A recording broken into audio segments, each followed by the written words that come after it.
कविता आप लोग के ना अरे बाजूला बाजूला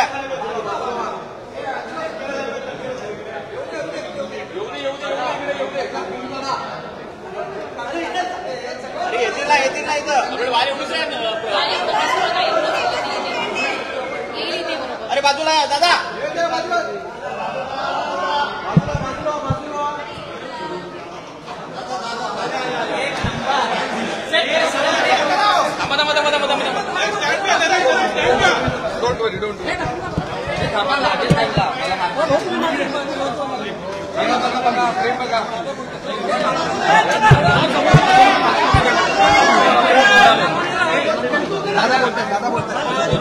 आज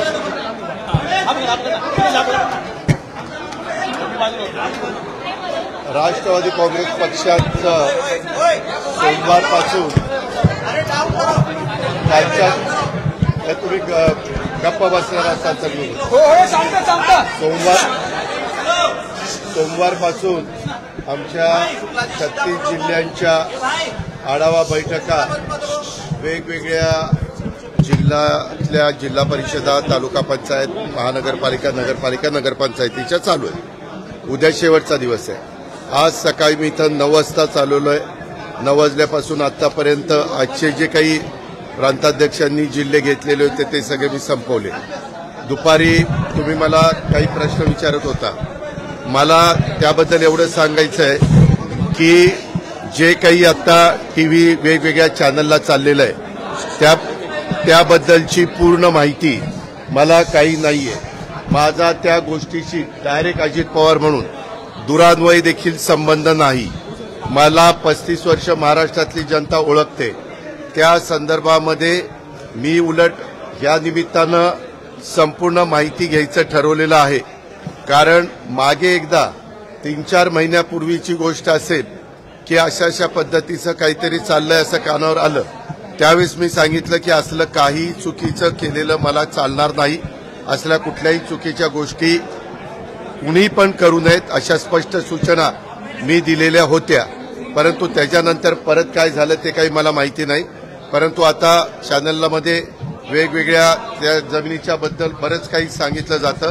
त्याची इत्थंभूत माहिती काय डॉक्युमेंट्स आहेत काय नाही, कुणी परवानगी दिली कुणी नाही, मी आपल्याला सांगतो. मी आजपर्यंत कुठल्याही माझ्या जवळच्या किंवा लांबच्या नातेवाईकांच्या संदर्भामध्ये कुठंतरी त्यांना फायदा होण्याच्या करता एकाही अधिकाऱ्याला कधी फोन केला नाही किंवा कधी सांगितलेलं नाही. उलट मी या निमित्तानं महाराष्ट्रातल्या जनतेला नाही परंतु उपमुख्यमंत्री म्हणून अधिकारी वर्गांना आणि कर्मचाऱ्यांना सगळ्यांना सांगेन की जर माझ्या नावाचा वापर करून कुणी चुकीचं करत असेल किंवा त्याच्यामध्ये नियमात न बसणारं करत असेल तर त्याला कुठलाही माझा पाठिंबा नसेल. मी फार कायद्याच्या नियमाच्या चौकटीमध्ये राहून काम करणारा कार्यकर्ता आहे हे आपल्याला सगळ्यांना माहिती आहे. आणि त्याच्यामुळं मी आता मला आज कुणीतरी दुपारी मगाशी एक दाखवलं, मुख्यमंत्री म्हणाले की ह्याची चौकशी मी करतो. जरूर मुख्यमंत्र्यांनी चौकशी करावी, तो त्यांचा अधिकार आहे. जर उद्या कुठल्याही बाबतीमध्ये कुणी काही तक्रार केली तर चौकशी करून त्याची शहानिशा करणं, त्याच्यातली सत्यता पडताळून बघणं आणि त्याच्यामध्ये काय नक्की घडलंय ते त्या ठिकाणी पाहणं हे सरकारचं कामच आहे. पण आतापर्यंत मी दिवसभर इथं असल्यामुळं मी त्याची माहिती घेतली नाही. मी त्याची माहिती घेऊन परत तुम्हाला उद्याच्याला भेटीन संध्याकाळीचा, कारण मला पण उद्या दिवसभर काम आहे आणि त्याच्यामध्ये संपूर्ण माहिती काय झालंय, कसं झालंय, कुणाबरोबर डॉक्युमेंट झाले, ते कायदेशीर आहेत का, ते नियमात बसतात का, ह्या सगळ्या गोष्टी माहिती घेऊन वस्तुस्थिती तुमच्या समोर सांगेन. कंपनीचा जो पत्ता आहे कंपनीचा पत्ता तो घरचा पत्ता आपल्या अरे बाबा ऐक ना, थांब, तुलाच फार कळतं का? मी स्वतःहून आलोय ना. मी काय सांगतोय, मी एवढंच कानावर आल्यानंतर सांगितलं की कुठल्याही गोष्टी चुकीच्या करू नका, एवढं तर मी सांगणार. त्या पद्धतीनं मी सांगितलेलं आहे. परंतु आता ते काय तुम्ही स्टॅम्प ड्युटी म्हणताय, आणखीन काय म्हणताय, त्याची सगळी शहानिशा करतो ना.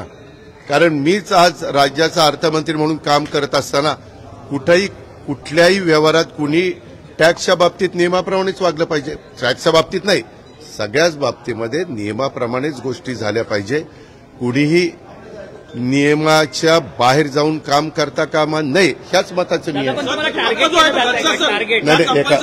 एक मिनिट, तुमच्या घरचा पत्ता आहे असं समजा. माझ्या घरचा नाही, तो बंगला पार्थ अजित पवार यांच्या नावाने आहे, त्याच्यावर तो पत्ता त्याचा आहे. समजलं का? दादा पण टार्गेट केलं जातं का असं तुम्हाला? म्हणणं दोन चर्चा खूप बाहेर महाराष्ट्राची जमीन आहे का की शासकीय जमीन आहे का? मी तेच सगळं सांगतोय सागर.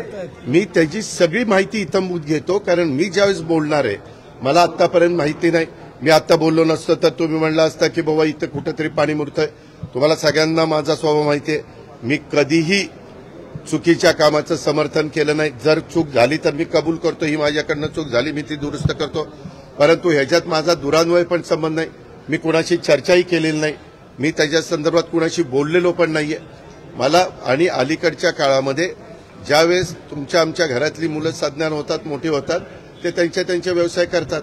परंतु ह्याच्यात मी पुन्हा पुन्हा सांगतो, माझा दुरान्वय देखील कुठल्या अधिकाऱ्याला फोन नाही, कुणाला सांगणं नाही, कुणाला तिथं वेगळं काही त्याच्यामध्ये मदत करा अशाही पद्धतीची भूमिका नाही. मी अतिशय संविधानाला मानणारा, घटनेला मानणारा, कायद्याने चालणारा आणि इतरांनी पण कायद्याने चालावं ह्याबद्दल कटाक्षाने प्रयत्न करणारा, कायद्याच्या चौकटीमध्ये राहून माझ्या काही सगळ्यांना समजून सांगणारा असा कार्यकर्ता आहे.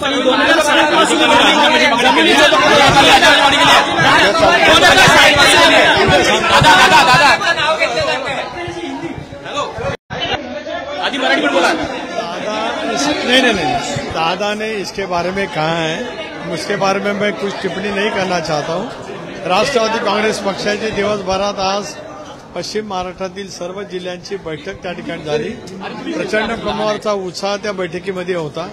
आगामी येणाऱ्या निवडणुकांच्यासाठी विशेष करून नगरपालिकेची अधिसूचना निघालेली आहे, त्या दृष्टिकोनातून आम्ही तत्पर आहोत. तदनंतर जिल्हा परिषद आणि महानगरपालिका या सर्वांचाच आढावा त्या ठिकाणी आम्ही घेतलेला आहे.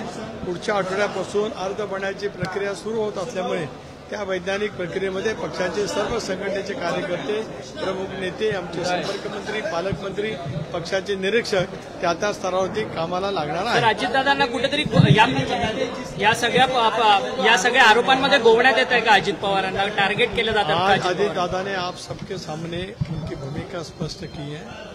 सब इसके बारे में जानकारी लेकर कल आपके साथ वो संवाद करेंगे.